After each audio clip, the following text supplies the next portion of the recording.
에스겔 24장 1절부터 14절까지 말씀입니다. 1절부터 봉독하겠습니다. 아홉째 해 열째 달 열째 날에 여호와의 말씀이 내게 임하여 이르시되 인자야 너는 날짜 곧 오늘의 이름을 기록하라. 바벨론 왕이 오늘 예루살렘에 가까이 왔느니라. 너는 이 반역하는 족속에게 비유를 베풀어 이르기를 주 여호와께서 이같이 말씀하시기를 가마 하나를 걸라. 건 후에 물을 붓고 양떼에서 한 마리를 골라 각을 뜨고 그 넓적다리와 어깨 고기의 모든 좋은 덩이를 그 가운데에 모아 넣으며 고른 뼈를 가득히 담고 그 뼈를 위하여 가마 밑에 나무를 쌓아 놓고 잘 삶되 가마 속에 뼈가 무르도록 삶을지어다. 그러므로 주 여호와께서 이같이 말씀하셨느니라. 피를 흘린 성읍 녹슨 가마 곧 그 속에 녹을 없이 하지 아니한 가마요 화 있을진지요 제비 뽑을 것도 없이 그 덩이를 하나하나 꺼낼지어다. 그 피가 그 가운데 있으며 피를 땅에 쏟아 티끌이 덮이게 하지 않고 맨 바위 위에 두었도다. 내가 그 피를 맨 바위 위에 두고 덮이지 아니하게 함은 분노를 나타내어 보응하려 함이로다. 그러므로 주 여호와께서 이같이 말씀하셨느니라. 화 있을진저 피를 흘린 성읍이여 내가 또 나무 무더기를 크게 하리라. 나무를 많이 쌓고 불을 피워 그 고기를 삶아 녹이고 국물을 졸이고 그 뼈를 태우고 가마가 빈 후에는 숯불 위에 놓아 뜨겁게 하며 그 가마의 놋을 달궈서 그 속에 더러운 것을 녹게 하며 녹이 소멸되게 하라. 이 성읍이 수고함으로 스스로 피곤하나 많은 녹이 그 속에서 벗겨지지 아니하며 불에서도 없어지지 아니하는도다. 너의 더러운 것들 중에 음란이 그 하나이니라.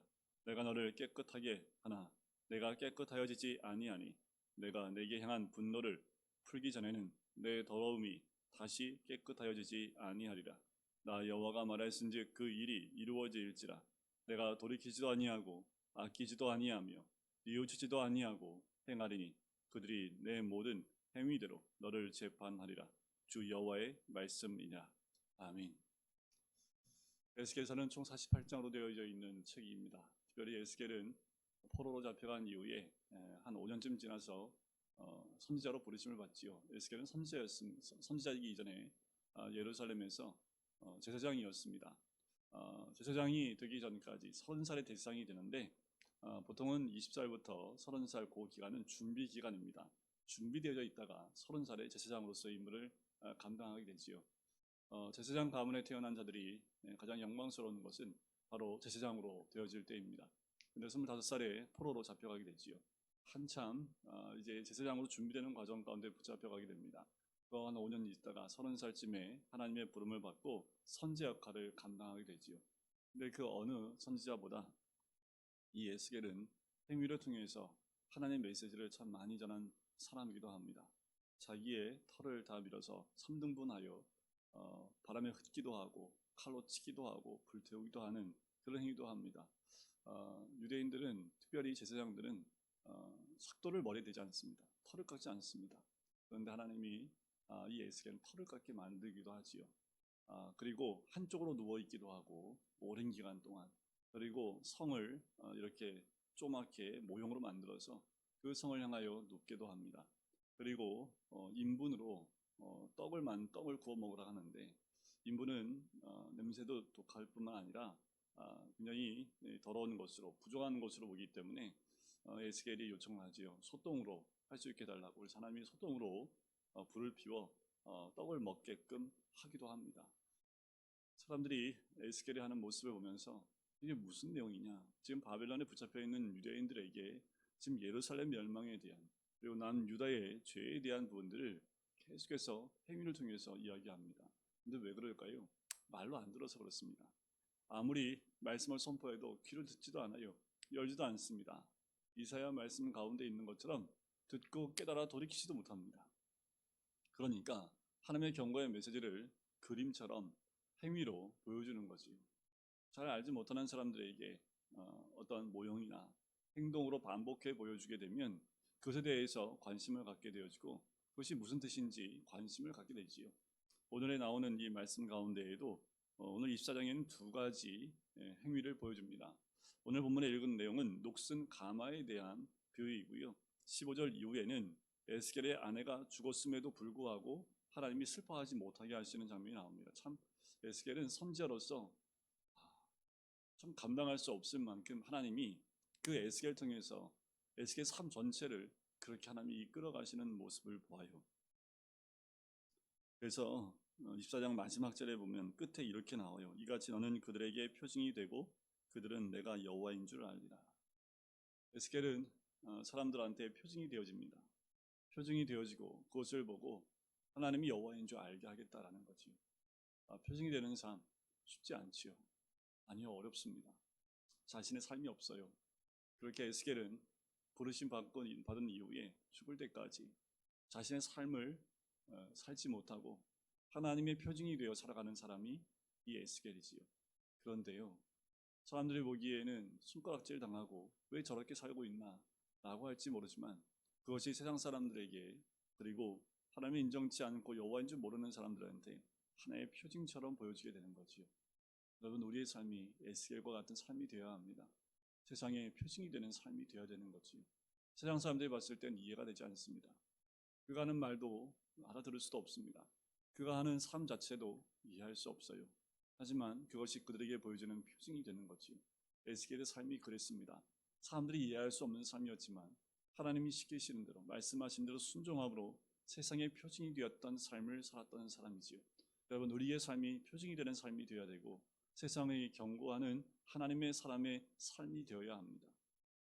내가 이 땅에서 행복하게 사는 것 중요하지요. 하지만 진정한 행복은 이 땅에서 누릴 수 없는 겁니다.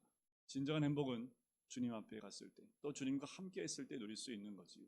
에스겔은 이 땅에서의 모든 삶이 사람들이 보기엔 행복하지 못한 삶이었지만 결국 에스겔은 끝까지 말씀에 순종하여 표징된 삶을 살았던 사람이지요. 오늘 이 녹슨 가마에 대한 이야기가 나옵니다. 자, 1절에 보니까 아홉째 해 열째 달 열째 날 정확한 날짜를 이야기하면서 여호와의 말씀이 임합니다. 그러면서 이렇게 얘기하죠. 인자야, 너는 날짜 곧 오늘의 이름을 기록하라라는 거지. 그런데 오늘의 이름이 있습니까? 그런데 오늘 이름을 기록하라고 얘기합니다. 아마도 이 날은 굉장히 중요한 날이겠지요. 역사적으로 또 굉장히 유명한 날이기 때문에 그 이름을 기록하라고 하겠지요. 그런데 우리 인생에서 가장 유명한, 그리고 이름을 기록해야 될 그런 날이 언제입니까? 근데 매일의 삶이, 오늘이 그 이름이 있는 날이어야 되겠지요. 어떻게 해요? 하나님과 함께하는 날이, 그 날이 이름이 있고 또 기록되어져야 될 이름이기도 합니다. 자, 바벨론 왕이 오늘 예루살렘에 가까이 왔다라는 거죠. 이제 마지막 심판입니다. 에스겔이 2차 포로 때 포로로 잡혀왔기 때문에 이제 마지막 3차로 바벨론이 예루살렘을 포위하여 가는 모습이지요. 너는 이 반역하는 족속에게 비유로 베풀어 이르기를 하면서 가마를 하나 걸으라고 하지요. 가마를 걸어서 거기에 물을 채우고 거기에 양떼 3마리를 골라서 넓적다리 어깨 고기에 좋은 덩이를 그 가운데 넣어서 삶으라는 겁니다. 삶는데 어떻게 삶아요? 뼈가 무르도록 삶으라는 것이죠. 하나님의 심판의 메시지입니다. 이 가마는 예루살렘 성을 의미하지요. 하나님의 진노가 그 안에 있는 살들을, 그 양의 그 넓적다리와 어깨 고기, 모든 고기들을 완전히 무르도록, 뼈까지 무르도록 삶아버리는 거지요. 이 양고기는 바로 이스라엘 백성, 예루살렘 백성을 상징합니다. 그렇게 하겠다라고 말씀하시는 거지. 그런데 6절에 보니까 여호와께서 말씀하시지요. 피를 흘린 성읍이다. 뭐가요? 예루살렘이. 예루살렘은 다윗성입니다. 피를 흘린 성읍으로 하나님이 이름을 바꿔버리지요. 죄로 가득하며 불의가 가득한 그 성을 피를 흘린 성읍, 곧 녹슨 가마라라고 말씀을 합니다. 그리고 그 속에 녹을 없이 하지 아니하는 가마요라는 거지. 늘 녹슨 가마에 무엇을 삶을 수 있습니까? 그 어떤 것을 삶는다고 해서 그것을 먹을 수 있습니까? 그 녹이 묻어나와서 그 안에 있는 음식은 먹을 수 없게 되는 것이 녹슨 가마이지요. 우리가 무엇인가 그 가마로 무엇을 삶을 때는 녹을 다 제거하고 난 다음에, 깨끗하게 하고 난 다음에야 무엇인가 삶을 수 있고 음식을 만들 수 있는데 녹이 그대로 있어요. 그러니까 뭐라고 합니까? 녹을 없이 하지 아니한 가마요 화 있을진저 제비 뽑을 것도 없이 그 덩이를 하나하나 꺼낼지어다. 제비 뽑을 필요 없어요. 이미 다 녹으로 다 덮여 있기 때문에 그렇게 제비 뽑을 것도 없다라는 거지요. 그 피가 그 가운데 있으며 피를 땅에 쏟아 티끌이 덮이게 하지 않고 맨 바위 위에 두었더라. 하나님의 진노가 맨 바위 위에 쏟아지는 것처럼 쏟아지게 되는 거지. 그 녹슨 가마에 계속 불을 뗍니다. 그 안에 있는 모든 것이 완전히 타서 소멸될 때까지 계속 불을 지펴요. 하나님의 심판입니다. 불의 심판입니다. 하나님의 불의 심판은 꺼지지가 않아요. 그 안에 있는 것을 송두리째 다 태워버리는데도 끝나지가 않습니다. 아예 그 가마 전체를 숯불 위에 놓아서 뜨겁게 해서 가마에 놋을 달궈서 그 속에 더러운 것을 녹게 하면 녹이 소멸되게 하라 하기까지 하나님이 불을 그냥 계속해서 떼웁니다. 하나님이 예루살렘 성에 대한 심판이 이와 같다라는 겁니다. 그 죄가 사라질 때까지 계속 불로 그 성을 뜨겁게 하고 달궈서 소멸시키게 한다는 거지. 그 녹이 뭡니까? 여기에 보면 그것은 바로 음행이다 라고 말씀을 합니다. 이 사움이 수고함으로 스스로 피곤하나 많은 녹이 그 속에서 벗기지 아니하며 불에서도 없어지지 않는다라는 거지. 그래서 13절에 보면 너의 더러운 것들 중에 음란이 그 하나이라는 거예요. 예루살렘 성 가운데 여러 가지 죄악이 있지만 그 가운데 하나가 음란이라는 거지요. 내가 너를 깨끗하게 하나 네가 깨끗하여지지 아니한다라는 거예요. 여러분, 이 시대를 향한 하나님의 경고의 메시지이기도 합니다. 이것은 믿지 않는 바벨론 백성에게 향한 심판이 아니라 바로 하나님을 믿고 있는 이스라엘 백성에 대한 심판이지요. 그들이 음란해요. 그것은 육의 음란이기도 하지만 영의 음란까지 모든 것을 의미합니다. 겉으로 드러난 음란, 행위로 나타난 그 죄뿐만 아니라 하나님께 향한 영적인 음란까지 모든 것을 다 이야기하지요. 내가 너를 깨끗하게 하나 네가 깨끗하여지지 아니하니 내가 내게 향한 분노를 풀기 전에는 내 더러움이 다시 깨끗하여지지 아니하리라. 그들의 기회를 줬고 그 녹을 제거할 수 있는 기회를 줬지만 그들이 돌이키지 않았다라는 거지. 또 15절부터는 에스겔의 아내가 죽습니다. 자, 16절에 보면 이렇게 나오죠. 내가 내 눈에 기뻐하는 것을 한 번 더서 빼앗으리니 너는 슬퍼하거나 울거나 눈물을 흘리거나 하지 말며 죽은 자들을 위하여 슬퍼하지 말고 조용히 탄식하며 수건으로 머리를 동이고 발에 신을 신고 입술을 가리지 말고 사람이 초상집에서 먹는 음식물을 먹지 말라 하신지요. 그의 아내가 죽어요. 그런데 슬퍼하지도 못합니다. 초상집에 앉아 음식도 먹을 수 없어요. 탄식합니다. 수건으로 머리를 동여요. 이것이 예루살렘에 임한 심판이라는 거지. 그런데 에스겔은 그것을 몸소 먼저 그들에게 보여주고 있는 그의 삶이기도 합니다. 사람들이 질문하지만 이 모든 것들은 바로 예루살렘에 임한 심판을 의미하지요. 때가 가까이 오면 죄에서 벗어나지 못할 경우, 죄에서 돌이키지 않을 경우에 이 심판이 임하게 된다는 거지. 모든 죄는 회개하고 돌이켜야 합니다.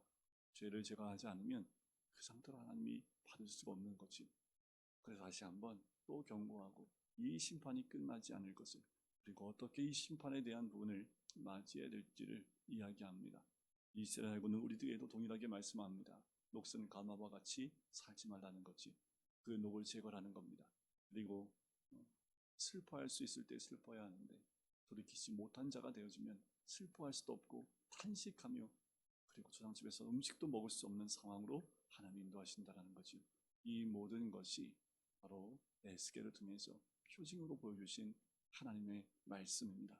우리의 삶이 이와 같은 표징이 되어질 뿐만 아니라 우리에게 주시는 하나님의 음성을 듣고 돌이킬 수 있을 그때에 돌이켜 주님 앞에 무릎 꿇는 것이 가장 큰 복인 줄 믿습니다. 기도하겠습니다. 사랑해 주님, 오늘도 에스겔의 말씀을 통해서 하나님의 음성을 듣게 해주심을 감사합니다. 그의 삶이 표징이 되었던 것처럼 하나님 우리의 삶이 표징이 되는 삶이 되게 인도해 주시고 아버지 하나님 녹슨 가마처럼 아버지의 녹으로 가득한 우리의 삶이 되지 않게 인도해 주시길 간절히 소원합니다. 죄에서 돌이키며 아버지 하나님 깨끗한 가마가 되어져 주님께서 쓰시기에 합당한 아버지 하나님 우리 한 사람 한 사람이 될 수 있도록 축복하여 주시옵소서. 감사드리며 예수 그리스도의 이름으로 기도드립니다. 아멘.